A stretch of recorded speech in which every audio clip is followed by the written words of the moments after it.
इस डायरी का अगला केस इतना रोमांचक है कि इसने मुंबई पुलिस के होश उड़ा दिए थे।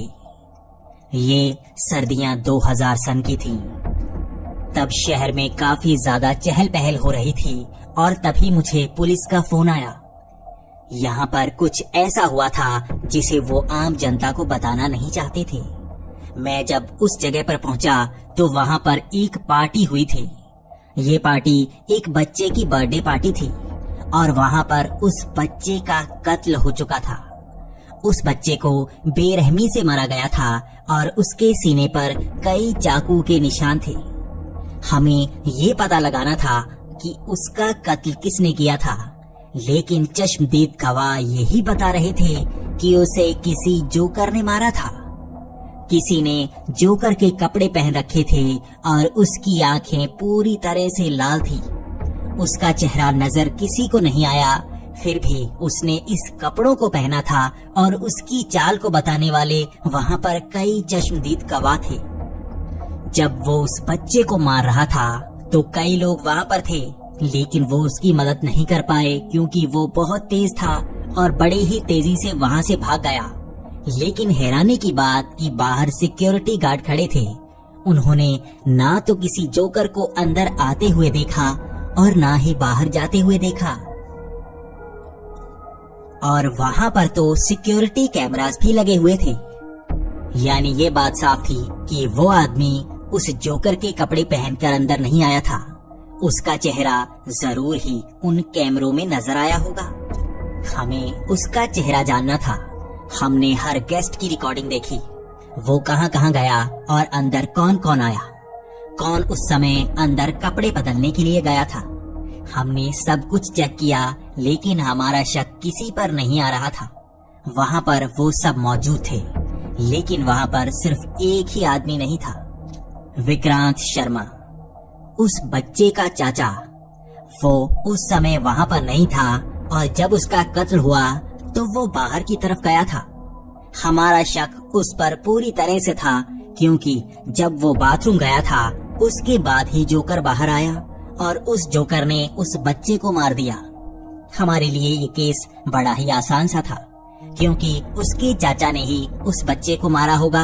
हमारा शक यहीं पर जा रहा था, लेकिन हमें ये पता लगाना था आखिर उसका चाचा उस बच्चे को मारना क्यों चाहता था। हमने घर वालों से पूरी तफ्तीश की, लेकिन हमें किसी तरह का शक उसके चाचा पर नहीं जा रहा था। उसका प्यार उस बच्चे के साथ बहुत ज्यादा था और वो तो उसे अपना बच्चा ही मानता था। हमेशा से यही चल रहा था। सिर्फ इस पार्टी में ही कुछ ऐसा हुआ जिसने सबको चौंका दिया। कोई मानने को तैयार नहीं था कि उसका चाचा ही जोकर बनकर उसे मारने आया होगा, लेकिन हमारे सामने सबूत थे। हमें अब उसके चाचा को पकड़ना था और उसके साथ पूछताछ करनी थी। आखिर हमें कोई ना कोई सुराग तो मिलता, क्योंकि शक उस पर ही था और वही बाथरूम में गया था जहाँ से जोकर निकला, तो उसको कुछ तो पता होगा जिससे हम इस केस को आगे बढ़ा पाते। हमने लगभग 2 दिन लगाए उसके चाचा को ढूंढने के लिए और उसका चाचा हमें एक रोड पर चलता हुआ मिल ही गया, लेकिन वहाँ पर भी हमें हैरानी का सामना करना पड़ा। उसके कपड़े फटे हुए थे और उसने हमें बताया कि उसको बांध कर रखा गया था और वो वहाँ से भाग निकला है। पिछले 5 दिन से उसे अगवा किया गया था, लेकिन हमें उसकी बात पर बिल्कुल यकीन नहीं था। कैमरों के सामने वही था जो उस पार्टी में गया था, तो और कोई तो हो नहीं सकता।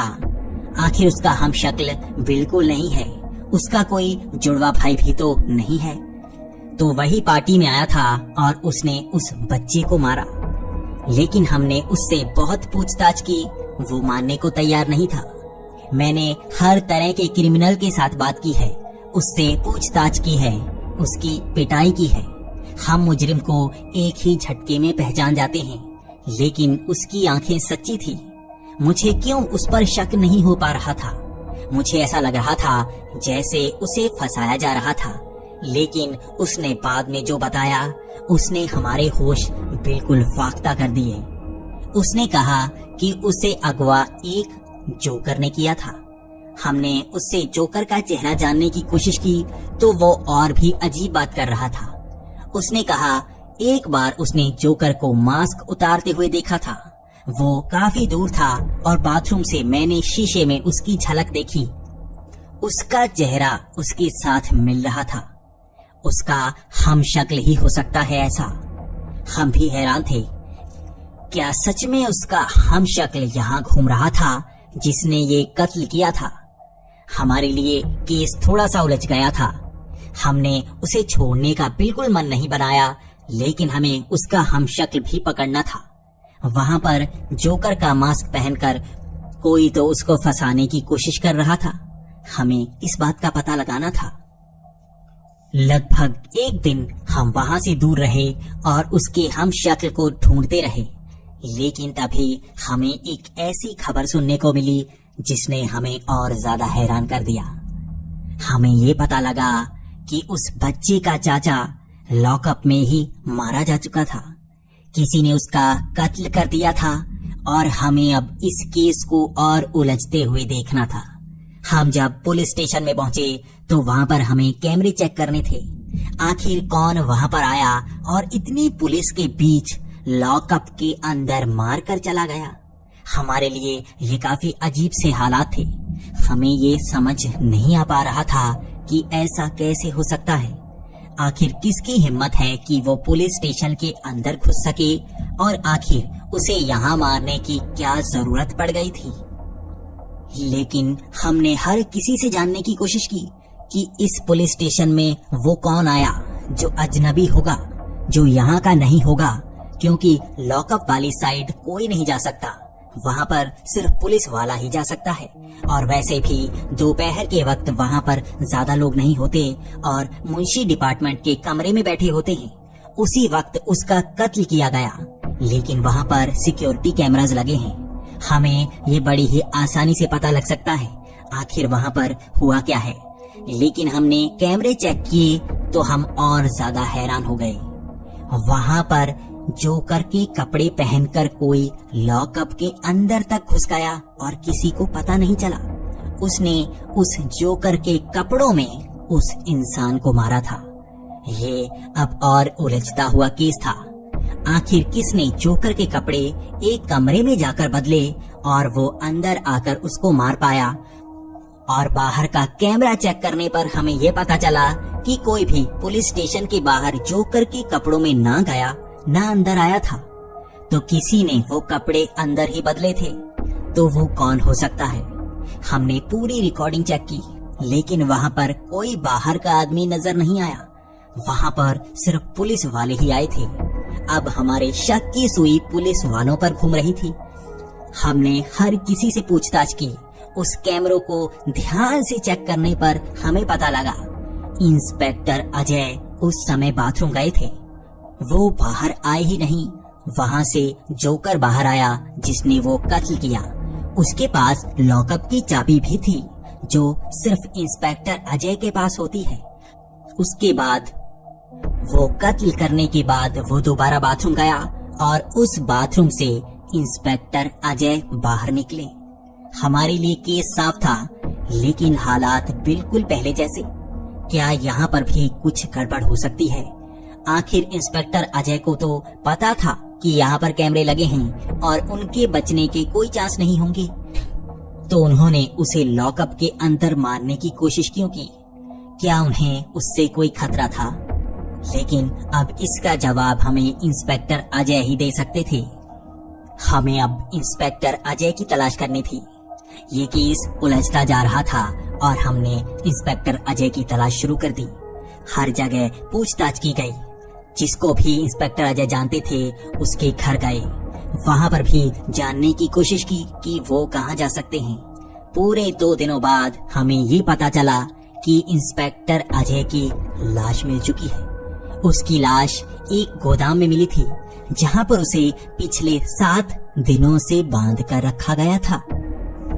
वहाँ डॉक्टर्स ने इस बात को साफ कर दिया था कि उसके हाथों को पिछले 7 दिनों से बांध कर रखा गया था। ये और भी अजीब चीज थी। अगर 7 दिनों से इंस्पेक्टर अजय वहाँ पर बंधे थे, तो वो कौन था जो उस पुलिस स्टेशन में आया था। मुझे इस केस में कुछ तो शक हो रहा था। आखिर इंस्पेक्टर अजय पुलिस स्टेशन में क्यों गए होंगे? क्या यहाँ पर किसी भूत प्रेत के साए का चक्कर है? आखिर इस केस में कोई ना कोई कड़ी तो मिलनी चाहिए। यहाँ पर केस में कोई ना कोई जुड़ाव तो होना चाहिए। मुझे इसी को सुलझाना था, क्योंकि मुंबई पुलिस अब शक के घेरे में आना शुरू हो गई थी। पोस्टमार्टम रिपोर्ट में इस बात को साफ कर दिया गया कि सच में इंस्पेक्टर अजय को पिछले 7 दिनों से बांध कर रखा गया था और उन्हें काफी तड़पाया गया था। बाद में उन्हें मारा गया। लेकिन हमारे लिए सबसे हैरानी वाली बात ये थी कि उन्हें बांध कर क्यों रखा गया और उनका हमशक्ल पुलिस स्टेशन में क्यों आया। अगर वो उनका हमशक्ल नहीं था तो इंस्पेक्टर अजय किस दबाव में पुलिस स्टेशन आए होंगे? इस केस को उलझते देख मैं और ज्यादा परेशान हो रहा था। मुझे रात को नींद नहीं आती। आखिर यहाँ पर कितने हमशक्ल हैं जो इस केस को उलझा रहे हैं? आखिर ऐसा कैसे हो रहा है जैसे हम शक्लों की बाढ़ आ गई हो? हमने उस गोदाम के आसपास के कई कैमरे चेक किए और हमें वहाँ पर एक सबूत मिल ही गया। सच में कोई इंस्पेक्टर अजय जैसा दिखने वाला उस गोदाम से बाहर आता था। अगर इंस्पेक्टर अजय वहाँ पर बंदी बनाकर रखे गए थे तो वो तो बाहर नहीं आ सकते। आखिर उनका हमशक्ल वहाँ से बाहर कैसे आता था? आखिर यहाँ चल क्या रहा था? और उसका रिश्ता उस जोकर के कपड़ों से क्यों था? क्यों वो जोकर के कपड़ों में ही लोगों को मार रहा था, जहाँ पर पकड़ने के चांसेस सबसे ज्यादा होते हैं? सच में अगर हमें सामने कोई जोकर के कपड़ों में मिल जाता तो हम बिना सोचे उसे पकड़ लेते। इतने रिस्की चांसेस में भी वो जोकर के कपड़ों में लोगों को मार रहा था। और उसकी शक्ल क्या थी? क्या वो इंस्पेक्टर अजय का हमशक्ल था या यहाँ पर कुछ और गड़बड़ है? और वैसे भी यहाँ एक और कातिल था जो उस बच्चे के चाचा जैसा लग रहा था। क्या यहाँ पर कोई गड़बड़ चल रही थी? हमें अब रिश्ता पता करना था इन सब लोगों में। आखिर इन सबको क्यों मारा गया और इनका कहीं ना कहीं कोई लिंक तो जुड़ता होगा। हमने उनके सारे लैपटॉप्स चेक किए, मोबाइलों से तस्वीरों को खंगाला गया। आखिर कोई ना कोई लिंक तो मिलेगा। तो वहां पर हमें अंत में एक लिंक मिल ही गया। ये एक तस्वीर थी जो मनाली की थी। वहां पर एक पुराने मंदिर में ये सब खड़े हुए थे। वहां पर उस बच्चे ने एक सेल्फी ली थी जिसमें उसका चाचा भी था। उसमें इंस्पेक्टर अजय भी उस समय मनाली गए हुए थे। और हैरानी की बात, मैं भी तो उस सेल्फी में आ रहा था। आखिर इस लिंक के सिवा हमारे पास कोई सबूत क्यों नहीं था? सच में हम वहां पर इकट्ठे हो चुके थे और हमें तो पता भी नहीं था। 3 महीने पहले सच में मैं मनाली गया था और ये तस्वीर मेरे चलते हुए खींची गई थी। इसके सिवा हमारे पास कोई सबूत नहीं था जो इस केस को आगे बढ़ा पाता। तो अब मैं ही आखिरी निशान बचा हूँ जो इस केस में कुछ कर सकता है। क्या वो मेरे पीछे आने वाला है? और इस तस्वीर का इसके साथ कोई लिंक होगा भी या ये बस एक संयोग था? उसके बाद एसपी शर्मा ने मुझे सिक्योरिटी दे दी थी। मेरे साथ 2 पुलिस वाले होते। उन्हें शक था कि वो मुझे मारने के लिए जरूर आएगा। अगर उसका लिंक इस तस्वीर के साथ है तो वो मुझे मारने जरूर आएगा। वो पुलिस वाले हमेशा मेरे साथ रहते और मुझे इस केस को सुलझाना भी था। मुझे कई ऐसी जगहों पर जाना पड़ता जहाँ पर सबको शक हो। लेकिन 2 दिन बाद हमें एक ऐसी खबर सुनने को मिली जिसने हमें हैरान कर दिया। उस तस्वीर में पीछे एक छोटी बच्ची भी नजर आ रही थी जिसकी हमें पहचान नहीं हो पा रही थी। लेकिन उसकी लाश मुंबई में ही एक सड़क पर पाई गई थी। हमारे लिए ये और भी डरावना एहसास था, क्योंकि वो कातिल छोटी बच्चों को भी नहीं छोड़ रहा था। ये बच्ची तो 7 साल की थी। आखिर वो लोगों को क्यों मार रहा था? लेकिन हमें एक बात का पता तो चल गया था कि उस तस्वीर का कोई तो लिंक है इन मौतों में। उस बच्ची को भी जोकर नहीं मारा था, और इस बात के कई लोग गवाह थे। एक जोकर एक गाड़ी में आया और उस बच्ची को वहां पर फेंक कर चला गया। किसी ने उस जोकर का चेहरा नहीं देखा था, लेकिन यहाँ जगह जगह पर कैमरे लगे हुए हैं और हमने उस गाड़ी का कैमरे से पीछा किया। हमने मानो हर चौराहे को देखा, वो गाड़ी किस तरफ मुड़ी और कहां पर पहुंची, और हमें एक गोदाम मिल ही गया जहां पर उस गाड़ी को लगाया गया। और उस गोदाम से एक आदमी बाहर आया जिसने जोकर के कपड़े नहीं पहने थे। यकीनन यही तो होगा वो जोकर। वहां पर करीब 50 पुलिस वाले थे जो उसे पहचानने की कोशिश कर रहे थे। उसको चलते हुए देखा जा रहा था और आगे एक कैमरे में उसका चेहरा साफ साफ नजर आ ही गया। यहाँ पर हर कोई सदमे में था, जैसे उनकी हैरानी का कोई सबब ना हो। वो मेरी जैसा दिखने वाला था। क्या मैं वो था? मुझे ऐसा लग रहा था जैसे मैं आईने को देख रहा हूँ। सबका शक मुझ पर जा रहा था। यहाँ सब पुलिस वाले मुझे घूर रहे थे और मैं उन्हें समझा रहा था, ये मैं नहीं हो सकता, मेरे साथ तो हमेशा पुलिस वाले होते हैं और ये जिस वक्त का है उस वक्त भी मेरे साथ पुलिस वाले थे। हम यहाँ पास में ही तफ्तीश कर रहे थे तो उन पुलिस वालों ने कहा कि सर आप तो 20 मिनट के लिए बाथरूम गए थे और हम भी इंतजार कर रहे थे। 20 मिनट तक आप बाहर आए ही नहीं थे। इस बात को सुनने के बाद सब पुलिस वाले मुझ पर शक कर रहे थे और मैं तो खुद हैरान था। मेरे जैसा दिखने वाला इस शहर में घूम रहा है और मुझे पता नहीं है। सब यही सोच रहे थे कि यहाँ पर हम शक्लों की भीड़ लगी पड़ी है, लेकिन मुझ पर शक तो जा ही रहा था। मैं इस केस को सुलझा भी रहा था और इसी के साथ मैं सबूतों के साथ छेड़छाड़ भी तो कर सकता हूँ। यकीनन सब पुलिस वाले मुझ पर शक तो करेंगे ही। लेकिन उसके 2 घंटे बाद हमारे हाथ जो लगा उसने मुझ पर शक बहुत ज्यादा बढ़ा दिया। वहां पर हमारे पास एक रिकॉर्डिंग थी। ये रिकॉर्डिंग पुलिस स्टेशन की थी और कल की थी। वहां पर मैं पुलिस स्टेशन में जाता हुआ नजर आ रहा हूँ और उसके बाद मैं बाथरूम में जाता हूँ और जोकर के कपड़े पहनता हूँ और बाहर कैमरे में आकर एक मुस्कान देता हूँ। ये डरावनी सी मुस्कान उस कातिल की थी। उसके बाद दोबारा मैं बाथरूम जाकर कपड़े बदलकर उस पुलिस स्टेशन से बाहर चला जाता हूँ। सच में ये मैं नहीं था। कोई मेरे जैसा दिखने वाला पुलिस स्टेशन के अंदर घुसकर जोकर के कपड़े पहनकर हमें जैसे चैलेंज कर रहा था। उसका चैलेंज जरूर मेरे लिए था और मैं खुद डरा सहमा सा आखिर उसे पकड़ा कैसे जा सकता है।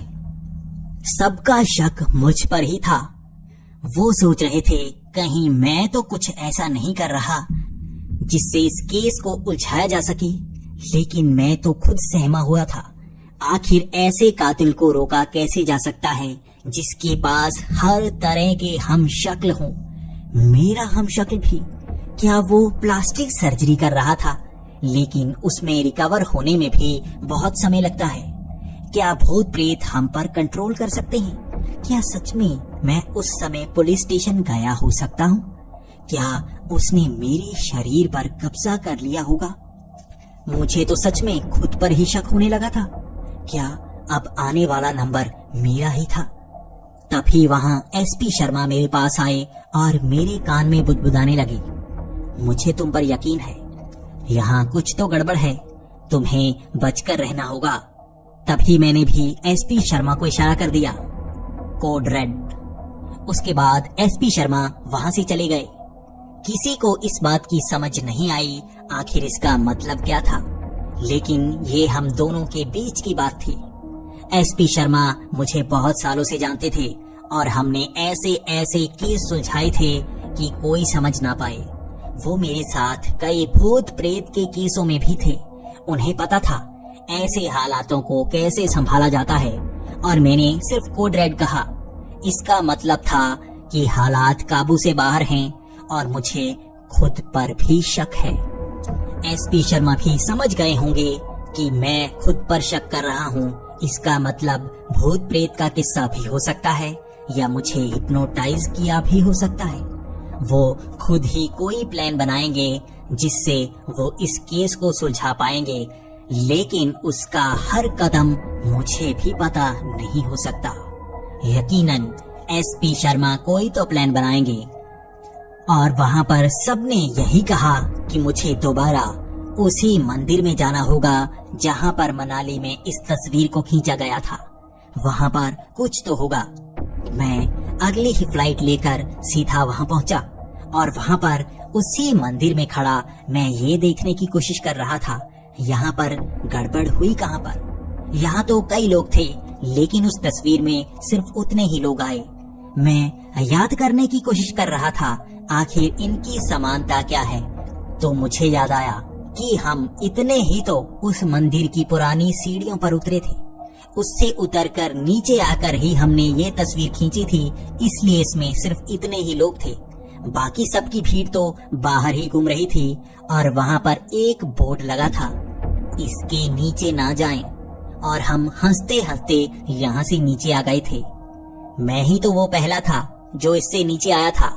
मैं इन पाखंडों पर यकीन नहीं करता, लेकिन अब मुझे समझ आ रही थी, यकीनन इसका नाता उस बोर्ड से हो सकता है। वहाँ जब हम उस सीढ़ियों से नीचे उतरकर उस मंदिर के अंदर गए थे, तो वहाँ पर एक छोटी सी मूर्ति रखी थी। वो किसकी थी किसी को पता नहीं, लेकिन उस बच्चे ने पैर मारकर उस मूर्ति को तोड़ दिया था। तब सब वहाँ से बाहर आ गए थे। मैं सोच रहा था यकीनन वहाँ पर कुछ तो मिलान होगा। उस मूर्ति का हमारे साथ कोई तो रिश्ता बनता है जिससे ये घटनाएं हो रही हैं। वहाँ पर एक पुजारी से पूछने पर हमें ये पता लगा कि ये बहुत प्राचीन मंदिर है और ये किसी भगवान का मंदिर नहीं है। किसी को अब तक ये पता नहीं चला कि ये मंदिर किसका है, लेकिन कई लोगों का मानना है कि यहाँ अजीब प्रेत आत्माएं घूमती हैं। यहाँ पर कई अजीब से लोग आते हैं जो रात के वक्त ही आते हैं और यहाँ पर पूजा पाठ करते हैं। किसी को इस बात की पूरी जानकारी नहीं है, लेकिन वो यहाँ नीचे आने से डरते हैं, इसीलिए ये बोर्ड को लगाया गया है। यहाँ पर कई लोग मारे जा चुके हैं, उनके बारे में किसी को कुछ खबर नहीं है। मुझे पता था कि यहीं से केस को सुलझाया जा सकता है। अगर वो यहाँ पर है तो यकीनन वो मुझे यहाँ पर मारना चाहेगा। तभी मैंने वहाँ से सब पुलिस वालों को जाने के लिए कह दिया। मैं वहाँ पर किसी को नहीं चाहता था और मैंने सोचा हुआ था मुझे उसका सामना करना ही होगा। यहाँ पर मैं अकेला हूँगा तो कोई ना कोई यहाँ पर जरूर आएगा। सबको मैंने वहाँ से भेज दिया। मैं चाहता था वो वहाँ से दूर ही चले जाएं और मेरी चिंता ना करें। वो पुलिस वाले जो मेरी सिक्योरिटी के लिए थे वहाँ से जा चुके थे। खाली उस मंदिर में मैं अकेला खड़ा था। आसपास वीरान सा जंगल जैसे मुझे डरा रहा था। वो आवाजें काफी अजीब सी लग रही थी। आसपास चलने की आवाज भी आ रही थी। मैं वहाँ आसपास घूम रहा था और देखने की कोशिश कर रहा था। तभी पास में मेरी नजर पड़ी एक छोटे सी खिलौने पर। वो खिलौना एक छोटा सा जोकर था।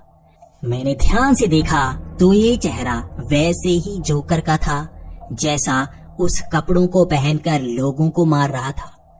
क्या इसका रिश्ता उसके साथ हो सकता है? मुझे याद आया, ये खिलौना तो उस बच्चे का था जिसका कत्ल उस बर्थडे वाले दिन हुआ था। वो ऐसा ही खिलौना लेकर यहाँ पर घूम रहा था। मुझे काफी कंफ्यूजन हो रहा था, आखिर इन चीजों का रिश्ता क्या है। जैसे सब कुछ एक दूसरे से जुड़ रहा है, लेकिन मुझे पता नहीं चल रहा।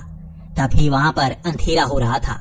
मैंने सोचा था आज पूरी रात मैं यहाँ पर बिता लूंगा, लेकिन यहाँ से कोई ना कोई सुराग तो लेकर जाऊंगा। आखिर कौन है जिसका रिश्ता उस तस्वीर के साथ है। उस अंधेरे में मैंने वहाँ पर लाइट्स लगा ली थी और वहाँ पर थोड़ा ही अंधेरा बचा था। तभी मैंने देखा किसी ने मुझे पीछे से जकड़ लिया था। मैंने उसे पकड़ने की कोशिश की, लेकिन उसकी जकड़न काफी जबरदस्त थी। उसने धक्का देकर मुझे नीचे गिरा दिया था और मैं नीचे गिरा, पीछे की तरफ देखने की कोशिश कर रहा था। और मैं जैसे ही मुड़ा, मैंने देखा जोकर के कपड़े पहना एक इंसान ये वही कातिल था। मैं उसका चेहरा देखना चाहता था। वो किसके जैसा दिखता है? आखिर उसने क्या कोई मास्क पहना हुआ है जो वो शक्लें बदल लेता है? आखिर वो ऐसा कैसे करता है? उसके बाद उसने अपना मास्क उतारा और वहां पर मेरे जैसा दिखने वाला इंसान था। वो मेरी तरफ घूर रहा था और मुझे ऐसा लग रहा था जैसे मैं आईने को देख रहा हूँ, बिल्कुल मेरे जैसा। मैंने उससे पहला ही सवाल किया, क्यों मार रहे हो? सबको क्यों मार रहे हो? और मुझे मारने की कोशिश क्यों कर रहे हो? तो उसका जवाब, तुम ही थे जिसने उस मूर्ति को तोड़ा। मैं बाहर ही खड़ा देख रहा था। अंदर से तुम ही लोग निकले थे। किसी ना किसी ने तो उस मूर्ति को तोड़ा होगा। मैंने सबको मारा है, तुम भी बचने वाले नहीं। तो मैंने उससे कहा कि तुम भी बचने वाले नहीं। जब मैं मर जाऊंगा तो मेरे जैसा दिखने वाला जरूर ही पकड़ में आएगा। कभी ना कभी तो तुम पकड़ होगे ही। लेकिन उसके बाद उसने जैसे अपना चेहरा बदल लिया। मेरे सामने उसकी आंखों की बनावट बदल गई, उसकी नाक की बनावट बदल गई। वो जैसे अलग सा लग रहा था। उसका चेहरा एसपी शर्मा से मिल रहा था। मैं हैरान और काफी घबराया हुआ। आखिर कोई इंसान इस तरह से रंग कैसे बदल सकता है? वो तो गिरगिट की तरह रंग बदल रहा था। उसका चेहरा तो मेरे सामने सामने बदल गया था। तब वो हंसने लगा, तुम लोग मुझे नहीं पकड़ सकते। हम छलावे ऐसे ही होते हैं, हमें कोई नहीं पकड़ पाता। तुम्हें मारकर भी मैं बच जाऊंगा और किसी को कभी कानों कान खबर नहीं होगी। वैसे भी शुक्र करो मैं मंदिर के अंदर आने वालों को ही मार रहा हूँ, वरना यहाँ आई पूरी की पूरी भीड़ मरने वाली थी। शुक्र करो तुम्हारी बलि अंतिम होगी। इतना कहने के बाद उसने अपने हाथ में एक चाकू लिया और वो मेरा गला रेतने के लिए मेरी छाती पर बैठ गया था। वो सच में बहुत तगड़ा था और मैं हाथ हिला नहीं पा रहा था। मैं सच में यही सोच रहा था कि मेरा अंतिम समय आ गया। लेकिन तभी दूर से एक गोली की आवाज आई।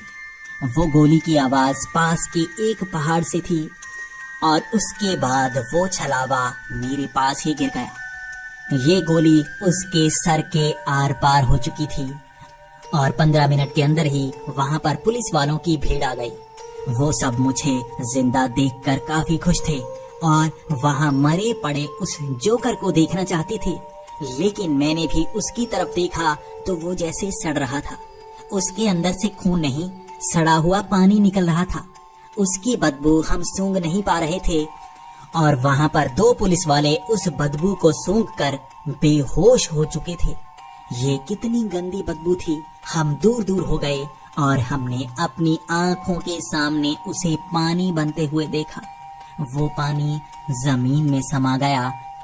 वहां सिर्फ जोकर के कपड़े पड़े थे और कुछ हमें नजर नहीं आया।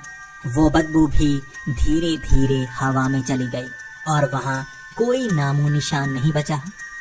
तभी वहां पर वो स्नाइपर आया जिसने उस पहाड़ से उस जोकर को मारा था।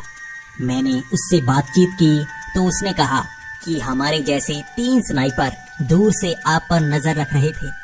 आपने जैसे ही कोड रेड का इशारा किया, हम आप पर उस वक्त से ही नजर रख रहे थे। कोड रेड का मतलब ही होता है आपको भी पता ना लगे और काम हो जाए। उसके बाद से मैंने बहुत रिसर्च की छलावों पर। तब मुझे पता लगा सच में छलावे रंग रूप बदल लेते हैं और वो कहीं भी आ जा सकते हैं। वो किसी अलग ही भगवान को मानते हैं। शायद हम उसी मंदिर में उस मूर्ति को तोड़ चुके थे। उन्हें इस बात का कभी पता चल ही नहीं पाया कि उस मूर्ति को उस बच्चे ने तोड़ा था। इसीलिए वहां अंदर जाने वाले हर किसी को वो मारने की कोशिश कर रहा था। लेकिन अब मैं ये सोच रहा था कि क्या वहां एक ही छलावा था या और भी होंगे जो मेरा पीछा करेंगे। इससे पहले मैंने ऐसे भूत प्रेत के केस सुलझाए थे जिसे कोई समझ नहीं पाया। लेकिन इस केस को पूरी मुंबई पुलिस ने समझने की कोशिश की, लेकिन मान कोई नहीं रहा था। यहाँ किसी को बताया भी नहीं जा सकता था क्योंकि हमारे हाथ कोई सबूत नहीं बचा था। मुझे यकीन है